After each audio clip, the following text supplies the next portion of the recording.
everybody. I am walking through my neighborhood, Holly Hills, just to show you guys what it looks like in our neck of the woods.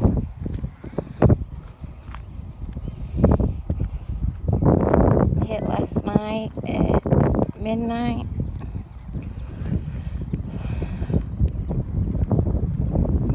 Pretty scary stuff.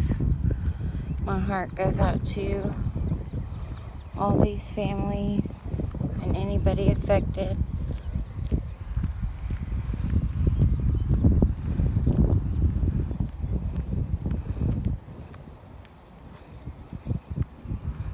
I'll post another one in a minute.